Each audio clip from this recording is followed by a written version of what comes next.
Do you have family in Egypt right now? Yes, I do have family. I have my brothers and sisters and nephews and nieces live in Egypt, yes.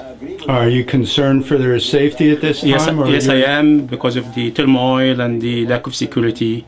I'm very concerned. I'm trying to stay in touch with them almost on a daily basis. There is a shortage of food now because most of the shops are closed.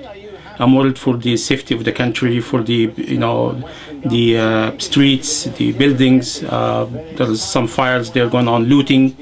The prisoners are out there, 10,000, according to reports. 10,000 prisoners fled out of jails, are roaming the streets and just attacking people and stealing things. Yeah.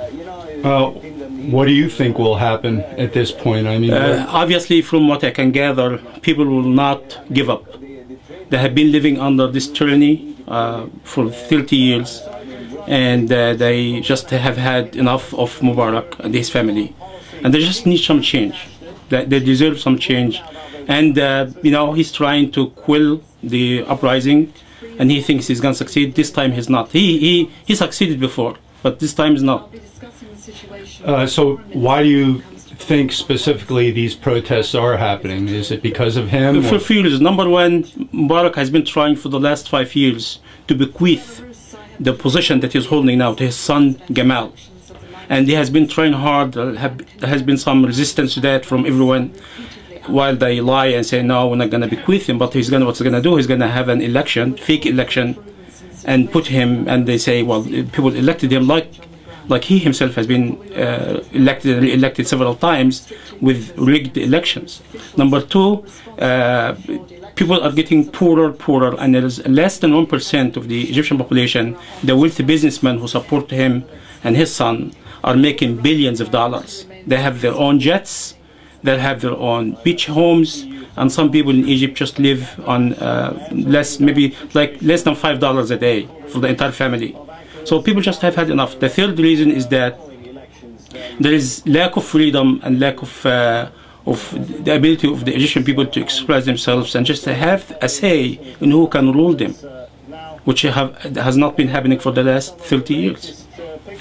Do you think that the people that are leading these protests, that are motivated politically to do this, have an example, a country or a system that they would like to emulate, that they would like to be like? Well, as President Obama said several times, freedom and yearning for democracy is a human right and is a universal need. So they just want to be free, like people in the United States, people in Europe, and some other countries. They want to be just free, and they want to be able to select the leader or the leadership that's going to lead them and going to, make decisions about their life. That's what they want to do, which they don't do now. They need that. So you think that this is politically a democracy movement? Absolutely. There's no doubt about it. That's no doubt about it, yes. How does that then tie in with the religious aspects and the religious culture? The regime in Egypt has used this, Muslim Brotherhood and the Islamic fundamentalism. They have used this to scare the United States, so that they tell them, okay, either you choose me as a dictator as I am and as oppressive as I am, or you can choose Muslim Brotherhood. So of course, because of what happened before, we know what happened before with these kind of people. They say, okay, we would prefer Mubarak.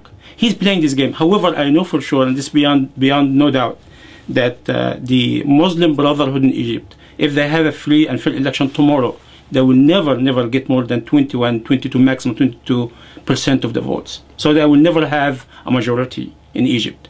I was disappointed about Vice President Joe Biden when he was asked on BBC on Friday if he thinks that Mubarak is a dictator. He said no. I was disappointed. He knows he's a dictator. Every child in Egypt knows and said Mubarak is a dictator. And the second question he was asked, that if he would like to see him go, he said no.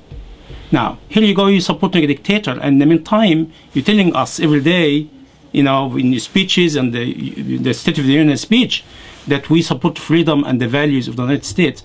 Is the value of the United States support a dictator oppressing 82 million people in Egypt. I just want to say that I would ask everyone who is following this issue to support Egypt and the Egyptian people. They are only want to be free like us here. They want to have freedom. They want to raise their kids, have jobs, decent jobs. They want to be free like anybody else. That's all what they want. They don't want to, hurt anyone or do anything bad. They just want to be free.